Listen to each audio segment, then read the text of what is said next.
Well, gifts. Do you like to buy them? Sometimes I really struggle with gifts.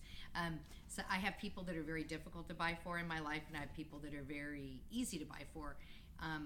Oftentimes, when we think about our kiddos here in the clinic, the challenge of buying gifts can be a very large challenge, because do we get an age appropriate gift? Do we get a developmentally appropriate gift?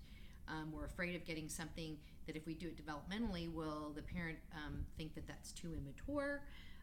I would suggest, when you're thinking about gifts, do reach out to a family member if you really want to buy a gift, and find out something they really love, like top 3 things, so that you can buy a gift that's appropriate for that kiddo.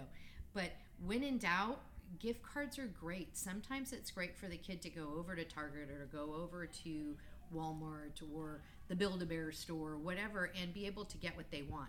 Then you kind of get out of that awkward position of having to make that decision for them. And honestly, on any given day, many of my friends here at the clinic change. So this allows flexibility in that. So those are a couple of tips. But typically, some of our kids with more severe disorders, they may be 9 years old, but they might be developmentally 5. So that's why it presents a challenge.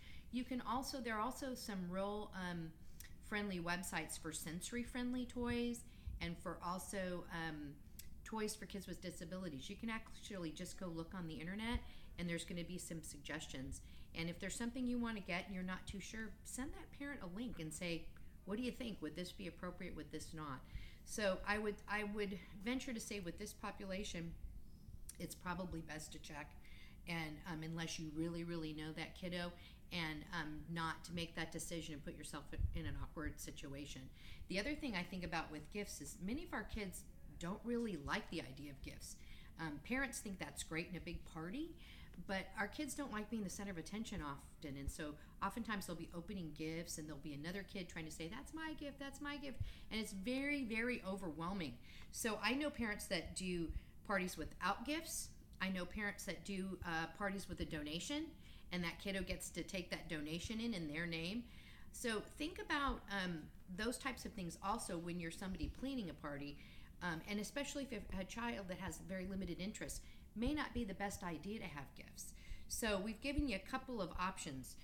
When in doubt, gift cards work well.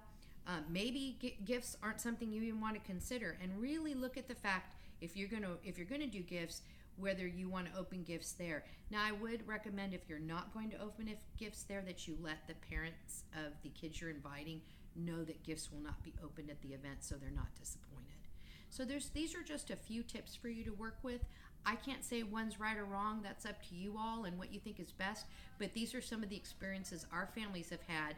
And our gyms, the kids love this place. This is like a birthday party for them anyway. So don't think that they're not having fun at these events. Many of us that don't have these issues love large events, and they're very inviting.